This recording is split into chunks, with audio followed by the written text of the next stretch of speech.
Megan, it's strange, isn't it? Everyone kept saying how perfect our life is, yet here I am, questioning everything about it, I said, staring blankly at the dinner table, absent-mindedly fidgeting with my wedding ring. David looked up from his phone, a hint of irritation in his eyes. Megan, not tonight. I'm exhausted. Can we just have one peaceful dinner? I nodded, biting my tongue. Another evening, another conversation cut short. This had become our routine, silences filled with unspoken emotions. As I cleared the table, my phone buzzed. Mrs. Carter, there's been an accident. Your husband and his passenger are in critical condition, the voice on the other end informed. The plate slipped from my hand, shattering on the floor.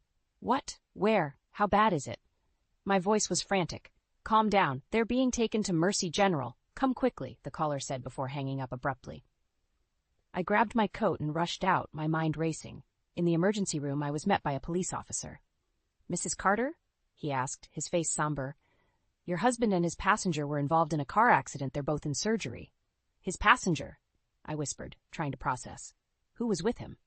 The officer hesitated. I believe her name is Samantha Foster. My heart sank. Samantha, my sister? What were they doing together? I spotted my mom, June, entering the waiting room. Megan, what's happening? I heard about the accident. Samantha, where is she? Mom, I don't know. They told me she's in surgery with David, I said, barely holding back my tears. 2 hours later, a doctor approached us. Mrs. Carter, Mrs. Foster, your husband and daughter made it through surgery. They'll live, but their conditions are serious. It'll be a long road to recovery. Relief mixed with confusion filled me. Why was Samantha in David's car? I looked at my mom, searching for answers, but she looked as puzzled as I felt. Days turned into a blur. Between hospital visits and sleepless nights, questions gnawed at me, but I pushed them aside, focusing on David's and Samantha's recovery. Though frail, David managed to speak. Megan, it wasn't my fault. You have to believe me. I nodded, but the doubt lingered. Why were they together that day? One evening, as I sat beside David's bed, Samantha's voice whispered from her room. I'm sorry, Megan. I never meant for this to happen. Sorry for what? What were you doing with David? I asked, my patience wearing thin. Samantha averted her eyes. Helping with the apartment. You had to work, remember? That doesn't explain everything, Samantha, I said, feeling my frustration bubble over. Before she could answer, the officer from earlier approached. Mrs. Carter, we need to talk. It seems there's more to the accident. We've found evidence suggesting tampering with your car's brakes. How is tampering? My knees felt weak. Who would do such a thing? We're investigating, but it might be someone close to you, he said, looking directly at me. My mind raced. Who could it be? How could this happen to us? In that moment, I realized the illusion of our perfect life had shattered, just like the plate that fell from my hand that night. The days ahead would test me in ways I never imagined. The day of our planned shopping trip with Samantha dawned earlier than expected. I was getting ready when my boss called. Megan, I need you to come into the office. It's urgent, he said, his voice strained. I glanced at my watch. But today is... I know, Megan. But it can't wait, he interrupted, sounding desperate. I sighed, feeling the pressure mount. I had promised Samantha this day. Running my fingers through my hair, I went to find David. David, I'm so sorry, but I have to go into work. Can you help Samantha with the furniture shopping today? I asked, feeling guilty. David's face softened despite the usual strain between us. Sure, Megan, I can do that. Are you okay?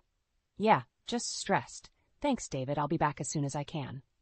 I hurried out, catching the first bus to the office. The day was a blur of meetings and emergencies, all while my mind kept drifting to Samantha and David. Late in the afternoon, my phone rang. An unknown number flashed on the screen. I answered, my heart sinking immediately. Mrs. Carter, I regret to inform you, I heard nothing else. My entire world flipped upside down. As the unknown caller continued speaking, I held on to the edge of my desk, feeling the room spin. I rushed out of the office and sped to the hospital, my thoughts racing almost as fast. The echoes of the previous night's revelations kept haunting me. In the waiting room, I saw the same police officer who had become a grim fixture in our lives. His presence hinted at how dire the situation was. Officer, what's happening? Is it my husband and sister again? I asked, breathless. Yes, Mrs. Carter. Their conditions are still critical, but we have some suspicions regarding this incident too, his tone grave. What do you mean? My voice shook. We think someone tampered with their car, he said, studying my reaction. This couldn't be happening. Sabotage again? I glanced to see my mom, June, rushing in. Megan, what's going on? Samantha and David. Mom, it's bad. The police think someone tampered with their car, I said, my voice barely above a whisper. My mother gasped, clutching my arm. Who would do such a thing? That's what we need to find out, the officer said. We need to investigate, but it's looking like someone close to you is involved. As we waited, my emotions whirled. David was supposed to help Samantha, but now they both lay fighting for their lives. In the sterile halls of the hospital, the doctor emerged again. Mrs. Carter, Mrs. Foster, they'll make it through surgery, but their conditions remain serious. It'll be a hard recovery. Everything felt like a nightmare come to life. As I struggled to process this, a chilling thought crossed my mind. Who would do this, and why target David and Samantha? David was conscious again later, still weak but coherent. Megan, he croaked, reaching out for my hand. It wasn't my fault. I sat by his bed, trying to piece everything together. The same questions replayed. Why were they in the car together? Why did this keep happening? Then, like a shadow cutting through the dim light, another question loomed. Was someone deliberately trying to tear us apart? The pieces didn't fit, and the answers kept slipping through my fingers. The days ahead would reveal more than just the extent of their injuries. They would expose the darkest corners of our lives, corners I wasn't ready to face. I gripped the steering wheel, driving to the hospital with a white-knuckled intensity. The news of the accident played on repeat in my mind. David and Samantha. Why did this keep happening? The hospital loomed large as I pulled into the parking lot. I stumbled through the entrance, my breaths coming in shallow gasps. The familiar sterile smell hit me like a wave. I rushed to the receptionist. David Carter and Samantha Foster, please. Where are they? They're on the 3rd floor, ICU, she responded, eyes filled with empathy. Racing to the elevator, I barely noticed the others around me. Every second felt like an eternity. As the doors opened on the 3rd floor, I spotted the police officer from earlier, waiting with a grim expression. Mrs. Carter, let's talk, he said, leading me to a small, quiet room. What happened? I demanded, my voice cracking. Preliminary evidence suggests someone tampered with the brakes on your car, he began. We're investigating, but we need to address some initial suspicions. I looked at him in disbelief. Who could have done this? We don't know yet, but it might be someone very close to you, he said, holding my gaze. The room spun as I tried to comprehend his words. Someone close to me? Who would do such a thing? Just then the doctor entered. Mrs. Carter, you and your mother can see them now, but they're still very weak. Please, just a few minutes. We followed him silently to the ICU. I walked in, feeling like a ghost. David lay motionless, tubes and machines everywhere. His eyes fluttered open as I approached. Megan, he whispered, his voice strained. I'm sorry. David, don't try to talk, I said, a lump in my throat. We'll figure this out. I moved to Samantha's side, of her face pale and battered. She slowly opened her eyes, looking at me with a flicker of guilt. I'm so sorry, Megan. I never wanted this, she mumbled, tears welling up. Why, Sam? Why were you with David? I asked, trying to keep my voice steady. Before she could reply, the officer stepped in. Mrs. Carter, we have more questions for you. We suspect there might be something deeper going on. He led me out of the room as my mind raced with a flurry of questions. What do you mean by something deeper? I asked, trying to keep up. We're looking at this from all angles. Right now, our focus is on who had access to your car and why they'd target both David and Samantha, he explained, his tone serious. I nodded, absorbing the weight of his words.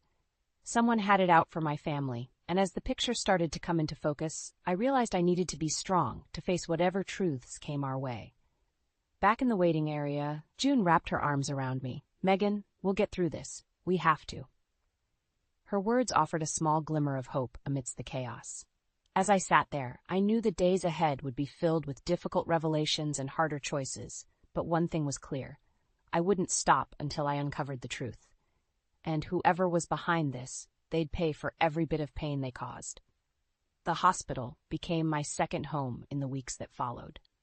David and Samantha were awake but far from okay. Their recoveries were slow, and with each day, our family splintered further. David's frustration grew, seeping into every interaction. One evening, as I entered his room, I found him seething. "Megan, this is unbearable," he snapped. "Why can't you do anything right? Get the nurses, now." I flinched at his harsh tone, but nodded and stepped out. While I sought the nurses, a knot tightened in my stomach. Returning with a nurse, David glared at me. "It took you long enough," he muttered. Embarrassed and hurt, I took a step back, letting the nurse do her job. Walking out, I heard Samantha calling for me. I headed into her room, already bracing for the stress. "Megan, can you help me with this bed adjustment? Why is everything so hard to reach?" she complained, sounding almost whiny. I adjusted the bed, trying to keep a steady hand. "There you go, better?" "Yeah, thanks. Just, don't you get tired of this?" she asked, her voice softer, almost reflective. I sighed, wiping a hand across my forehead. "It's exhausting, Sam, but it's what we have to do." She looked away, silent, and for a moment I thought through the shadows of her guilt. But I couldn't afford to delve into their thoughts. Actions mattered now. Moments later, June joined me in the hallway. She looked worn out, dark circles under her eyes. "Megan, dear, this is too much. You need rest." "I can't, Mom. They need me," I argued, though my body ached with fatigue. As I turned to leave, I caught a snippet of conversation that chilled me. "Damn it, Samantha, how could you trust anyone else to handle this mess?" David's voice accused from his room. "I thought we'd be smart enough to avoid this," Samantha retorted, her voice dripping with exasperation. Their words hung in the air as I stepped back, unnoticed. Everywhere I turned, betrayal seemed to lurk. Later that evening, the officer returned with an update. "Mrs. Carter, we confirmed that your car's brakes were tampered with. It appears meticulous." A lump formed in my throat. "Do you have any leads?" "We're following up on some information, but nothing concrete yet. It seems very personal," he added. I nodded, feeling the weight of new suspicion. Each discovery pushed me closer to an edge I couldn't ignore. Back in Samantha's room, I watched as she rested fitfully. Her condition was serious, and her needs were endless. But as I cared for her, the tension between us lingered just below the surface. David, on the other hand, became increasingly venomous. "Megan, this is your fault, isn't it?" he'd accuse, his bitterness slicing through the thin air of the hospital room. "You always wanted something more. Well, look where that got us." I clenched my jaw, swallowing down my retorts. Silence became my shield. As days dragged on, June was caught between us, her own exhaustion growing. The strain in David and Samantha's behavior took a toll on her, and it showed. In the quiet moments, when the hospital felt heavy with unspoken words, I knew I had to stay resilient. This darkness, whatever it held, would not swallow me whole. The truth, however twisted, was my next goal. And in that journey, my quiet determination was my solitary companion. June sat next to me in the waiting room, her face pale from the persistent strain.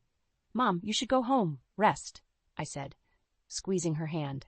She shook her head. "No, Megan, I need to be here for both of you." A police officer approached, his expression serious. "Mrs. Carter, can we speak privately?" I nodded and followed him to a small room.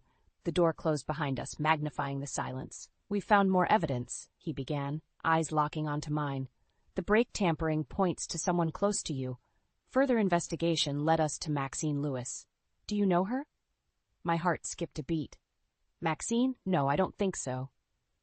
"She has a strong vendetta against David," he explained. "It seems they have a history." I had never heard of her before, but my gut twisted. "What kind of history?"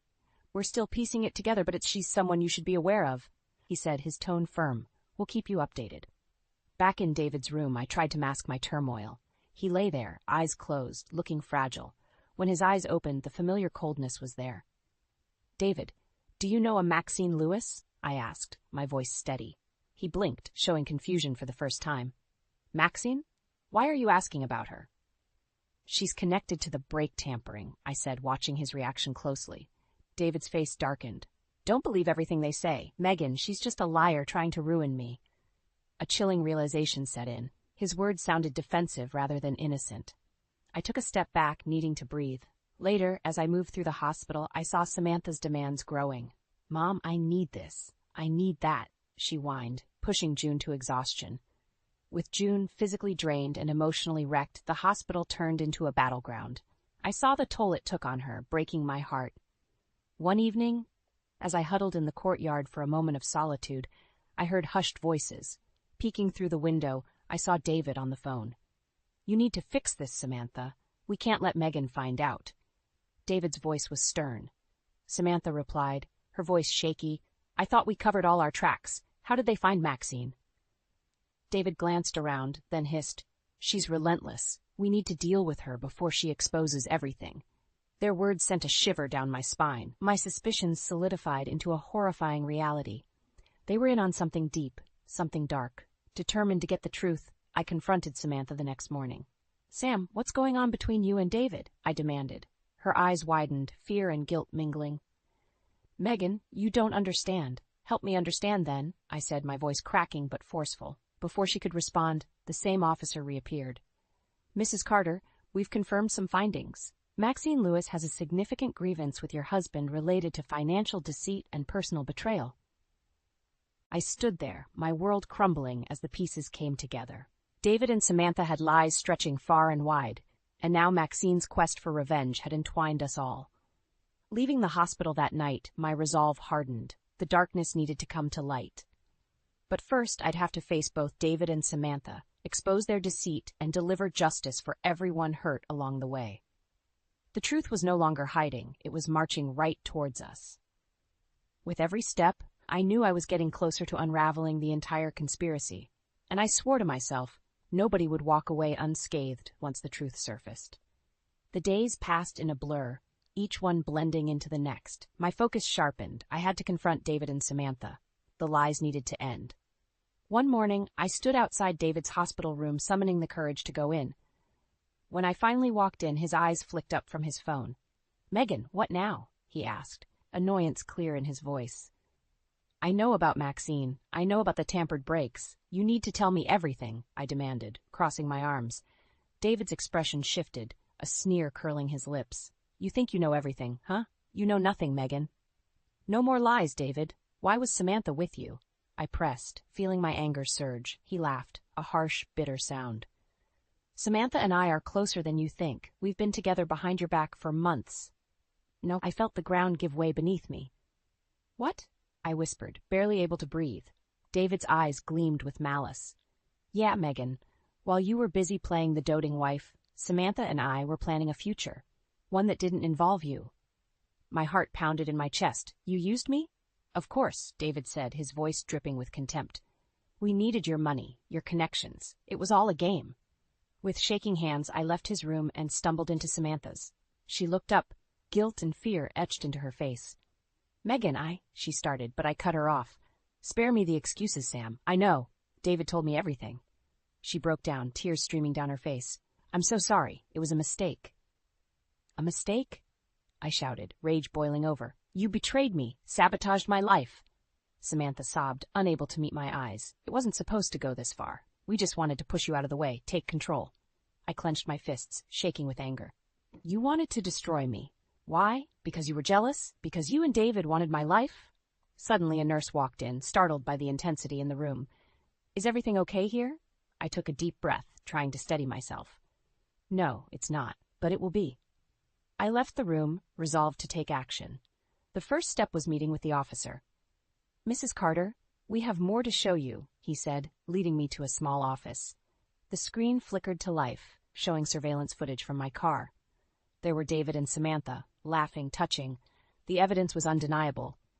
Tears filled my eyes as I watched my trust shatter. Megan, the officer's voice was gentle, we can pursue charges. Their manipulation of your finances, the attempted murder, it's all documented. Stunned, I nodded. Do what you need to do. Later, at home, I found a message from Maxine. Her voice trembled, but her words were clear. David destroyed my life. I needed him to pay. I never meant for you to be hurt, Megan. Maxine's pain mirrored my own, a twisted kinship formed through betrayal. Her story, one of deceit and revenge, echoed in mine. The next day, I returned to the hospital with divorce papers. David's eyes widened when he saw them. Megan, wait. We can work this out, he pleaded, a hint of desperation in his voice. It's over, David, I said coldly, dropping the papers on his bed. You took everything from me. Now you'll pay. Walking away, I felt a strange mix of sorrow and relief. Samantha's screams echoed behind me, but I didn't turn back. For the first time in weeks, I felt a glimmer of hope. The path ahead was uncertain, but I was stronger now.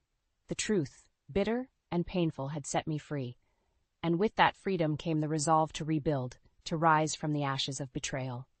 David tried to stop me as I walked out of his hospital room, but I did not turn back.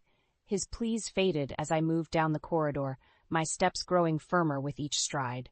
I had taken the first step toward reclaiming my life. The next few days were a whirlwind. News of David's and Samantha's affair spread like wildfire. Friends, colleagues, and even family members reached out, shocked and judgmental.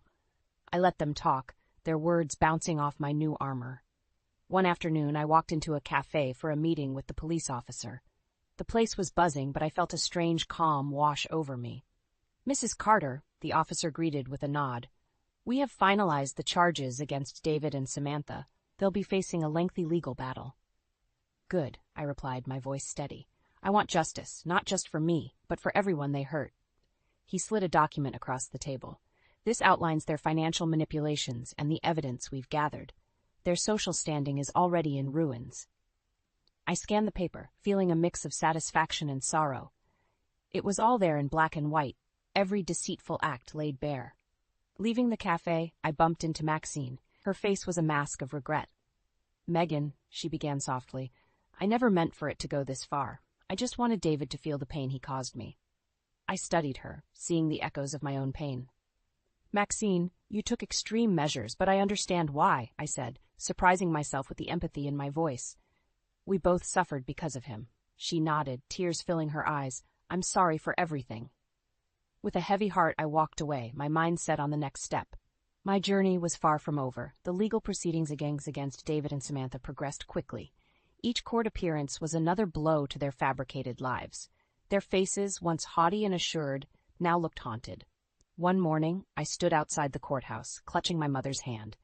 June looked weary but resolute. "Megan, I'm so proud of you. You've been so strong." I smiled faintly. I had to be for both of us. Inside, the courtroom buzzed with whispered conversations. When David and Samantha entered, all eyes turned to them. They looked diminished, mere shadows of their former selves. David's lawyer stood first. "Your Honor, my client pleads not guilty." The judge's gaze was stern. "The evidence is overwhelming. I hope you're prepared for the consequences of your actions." Samantha's lawyer followed suit, but her plea sounded even more hollow. Their downfall was inevitable and thoroughly deserved. After the hearings, I approached David. For the last time, I stared into the eyes of the man I had once loved. "This is the end, David. You've lost everything." His eyes flared with anger. "You think you've won, Megan? You're as foolish as ever." I shook my head, feeling nothing but pity. "No, David, I'm no longer your victim. Goodbye." Later, I visited Samantha in her care facility. She was a shell of her former self, her demanding nature now subdued by the cold reality of her situation. "Why, Samantha?" I asked. Tears streamed down her face. "I was jealous, insecure. David filled my head with lies. I betrayed you, and now I'm paying for it." I sighed deeply, the finality of her words sinking in. "You've caused so much pain, Sam, but I hope you find peace someday." Stepping outside, I felt a strange sense of release. The storm had passed, leaving me to pick up the pieces. I was scarred, but stronger. The world outside the courthouse was bright, filled with possibilities.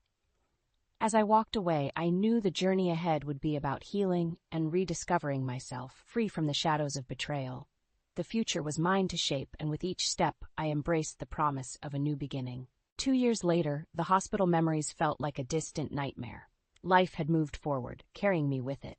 I stood in my office, stacks of paperwork before me, yet this time everything felt different. Lighter. A knock on the door interrupted my thoughts. "Hey, Megan, ready for lunch?" Henry's voice brought a smile to my face. Henry Thompson had walked into my life unexpectedly. We met at a professional event, his kind eyes and genuine smile a stark contrast to everything I had known before. "Yeah, let's go," I replied, grabbing my coat. As we walked to the cafe, Henry's hand gently brushed mine, a simple yet comforting gesture. During lunch, he looked at me with a mixture of pride and affection. "You've come so far, Megan. I'm amazed at your strength and grace." I smiled, feeling a warmth spread inside. "I couldn't have done it without your support, Henry." Our relationship was built on trust and mutual respect, the very things I thought I'd never find again. It reflected my personal growth and newfound independence. Life had its challenges, but I faced them head-on, with Henry by my side. Returning to my apartment that evening, I marveled at how much had changed. The walls now displayed art that I loved, and the spaces reflected my tastes, my choices. June was there, having tea on the balcony. Her presence was a constant reminder of enduring love. "Hey, Mom," I greeted, sitting beside her. She smiled, her eyes filled with contentment. "Megan, I've watched you rebuild your life from the ground up. I couldn't be prouder." "Thanks, Mom. That means a lot." My voice was soft, filled with genuine emotion. We chatted about everything and nothing, enjoying the silence that spoke volumes. The turbulence of the past had given way to stillness and healing. Later that night, as I prepared for bed, a sense of peace enveloped me. The scars from the betrayal remained, but they no longer defined me. They were a testament to my resilience, a reminder of the strength I had discovered within myself. The next morning, Henry and I attended a community event. Children laughed, vendors sold crafts, and the air was filled with joy. We wandered through the stalls, soaking in the vibrant atmosphere. "Megan!" a voice called out. I turned to see an old friend. We exchanged pleasantries, and as the conversation flowed, I realized how far I had come. The community that once knew me through my shattered marriage now saw a woman reborn, thriving amidst newfound freedom. As the sun began to set, Henry and I sat on a park bench, watching the world go by. He turned to me, his expression serious but tender. "Megan, I know we've both been through a lot, but I want to build our future together. Will you?" Before he could finish, I placed a hand on his. "Yes, Henry, I want that too." His smile was radiant, and in that moment, I saw the future, bright and filled with possibility. The journey from betrayal to healing had been long, but it shaped me into someone stronger, wiser. The shadows of the past didn't disappear, but they faded, replaced by the light of new beginnings. Embracing Henry's hand, I felt a deep sense of gratitude. Life had offered me a second chance, and this time I wasn't looking back. The future, with all its promises, awaited, and I was ready to step into it, with hope and newfound courage leading the way.